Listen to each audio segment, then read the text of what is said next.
प्रेमियों, इस भारतवर्ष में जितने त्योहार बने ये सब महात्माओं की देन है। ज्ञानी विज्ञानी या वैज्ञानिक इन्होंने कोई त्योहार नहीं बनाया। त्योहार तो महात्माओं की देन है और उसी त्योहार को मात्र मनाते चले जाते। अब जब तक संत महात्मा नहीं मिलेंगे इन त्योहारों का लाभ भी आपको नहीं समझ और शरीर तक सीमित खाने पीने तक, बाकी उनको नहीं मालूम कि त्योहार का मतलब क्या होता है। 3 आहार हमारे जीवन में 3 आहार है, सतोगुणी, तमोगुणी, रजोगुणी। अब सतोगुणी आहार करोगे तो सत्य विचार और सत्य कर्म आपके अंदर पैदा हो। तामसी आहार करोगे तो मार काट हिंसा करने लगोगे। रजोगुणी आहार करोगे तो भोगों में फंस जाओगे। उत्तम निकालने के लिए केवल सतोगुणी आहार ही है। इसी को शाकाहार कहते हैं। अब शाकाहार की बात अभी तक लोगों की समझ में नहीं आई कि शाकाहार का मतलब शुद्ध आहार, सात्विक आहार, मानवीय आहार, इसे शाकाहारी कहते हैं। परमात्मा ने जितने जीव बनाए सबका भोजन अलग बनाए। पशुओं का अलग है, पक्षियों का अलग है, कीड़े मकोड़ों का अलग है, जंगली जानवरों का अलग है और मानव का भोजन सबसे अलग बनाया। क्यों? मनुष्य परमात्मा को बहुत प्यारा, क्योंकि परमात्मा भी मनुष्य शरीर में ही आया और किसी शरीरों में नहीं। और मनुष्य शरीर हमें आपको भी मिला हुआ, तो हम कितने लोगों ने इसको सार्थक किया। जब संत महापुरुषों के इतिहास को पढ़ोगे तब आपको जानकारी होगी। इस कलयुग में कबीर साहब से लेकर हजारों संत आए और सबने मानव शरीर की महिमा की, सबने मानव शरीर के लिए ही कहा। जो कुछ उन्होंने बनाया नियम सिद्धांत वो मनुष्य शरीर के लिए बनाए, पशुओं पक्षियों के लिए नहीं। तो जब इतना बड़ा हमें आपको अधिकार मिला है मानव शरीर में परमात्मा के पाने का, इससे बड़ा कोई काम नहीं। और मानव शरीर का असली काम या मानव शरीर में जीवात्माओं को आने का सौभाग्य इसलिए दिया गया कि अब की बार किसी संत महात्मा की तलाश करके तुम अपने घर का रास्ता पूछ लेना। जब रास्ता मिल जाएगा, जब चलना शुरू कर दोगे तो कहीं न कभी अपने घर पहुंच जाओगे। तो अभी चलना ही शुरू नहीं किया गया, अभी केवल जानकारी दी गई कि मानव शरीर में जीवात्मा को जो अधिकार मिला है वो कितने लोग अधिकार को प्राप्त कर चुके। यानी किसने नामदान लिया, किसने सुना। सुनना और लेने में बहुत फर्क है। कानों से जो सुना जाता है वो भूल जाते हैं, लेकिन आंखों का देखा ये कभी भुलाया नहीं जाता। इसलिए हमने महापुरुषों से नामदान लिया है कि सुना हुआ भूल जाओगे, उस पर विचार नहीं कर पाओगे, फिर उसका लाभ भी नहीं प्राप्त कर पाओगे। अगर आपने ले लिया, कोई जब ली जाती है कोई चीज तो उसको हम संभाल के रखते। अगर आपने महापुरुषों से नामदान लिया होता तो संभाल के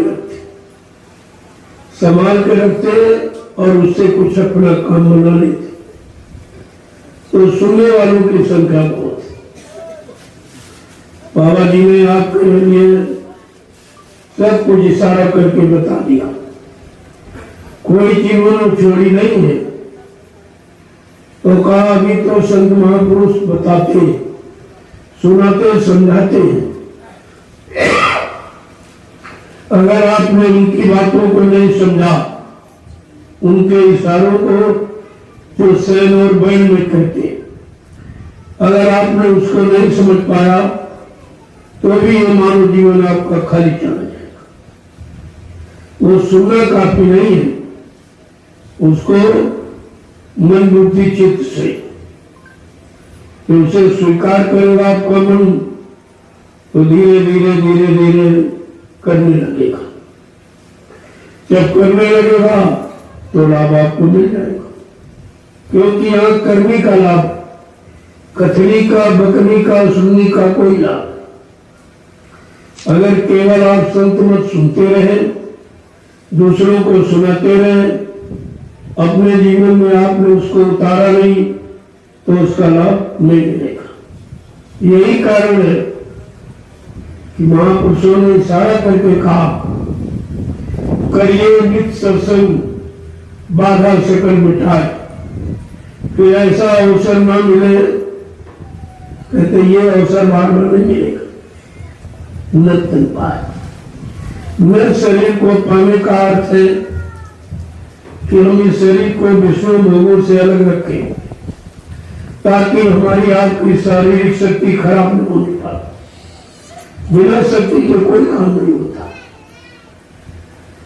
जब आप भक्ति करोगे तो शक्ति मिलेगी, शक्ति मिलेगी तो मुक्ति पाने का कारण बन जाएगा। ऐसे मुक्ति नहीं मिलती। पहले आप भक्ति करो। भक्ति माने हुक्म आदेश का पालन, वचनों का पालन, नियम संयम का पालन, अनुशासन का पालन। जब आप ये सब करोगे तब आपकी भक्ति का शुभारंभ होगा। और जैसे भक्ति आप करने लगी तो शक्ति अपने आप में आने लगी। तो आप जड़ भक्ति की कि चेतन भक्ति की, क्योंकि भक्ति दो प्रकार, जड़ भक्ति और चेतन भक्ति। जड़ भक्ति तीन युगों से लोग कर रहे, पूजा पाठ, तीर्थ व्रत, दान हवन, जब तक गंगा स्नान, ये तो जड़ भक्ति है, तन भक्ति, क्योंकि शरीर भी जड़ है। अगर जीवात्मा निकाल दो तो शरीर जड़ हो जाए। ये चेतन नहीं है, ये परमात्मा की चेतन शक्ति जीवात्मा के कारण ये चलता फिरता, उठता बैठता, बोलता चालता, काम करता नजर आता। अगर परमात्मा की चेतन जीवात्मा निकल जाए शरीर से तो ये शरीर सब मुर्दा हो जाए, सारी सृष्टि मुर्दा हो जाए। खेल जीवात्मा का है और यहाँ शरीर में लोगों को फंसा के रखा है कि जब शरीर से ये जड़ भक्ति करते रहोगे तो शरीर आपको मिलते रहेंगे। जब जैसा कर्म किया तब ऐसा शरीर आपको उन कर्मों के भुगतान का मिला। आपने पशु वाले कर्म किए तो पशु योनि में चले गए, पक्षी वाले कर्म किए तो पक्षी योनि में, जंगली जानवर वाले कर्म किए तो जंगली जानवरों के शरीर में।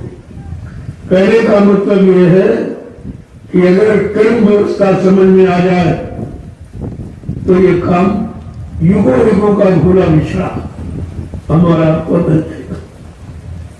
यही हमें आपको समझना है कि शरीर से हम जड़ भक्ति कर रहे हैं कि चेतन भक्ति कर। ये पत्थर, कागज, कैलेंडर, ये मूर्त पूजा जो यहाँ पर रखी गई, ये वेद व्यास का बनाया नियम। ये वेद व्यास ने ये शरीर की पूजा का, जो मंदिर में चित पूजा गुरुद्वारे धर्मस्थल जो बनाए गए, वास्तविकता तो ये है यहाँ पर हम बैठकर उसकी याद करें। ये यादगार स्थल है। यहाँ इन ईट पत्थर कोई मकानों में न परमात्मा कभी आया न है न आएगा, क्योंकि परमात्मा चेतन और उसका जगाया नाम भी चेतन और उसका काम चेतन देश को पहुंचाने का।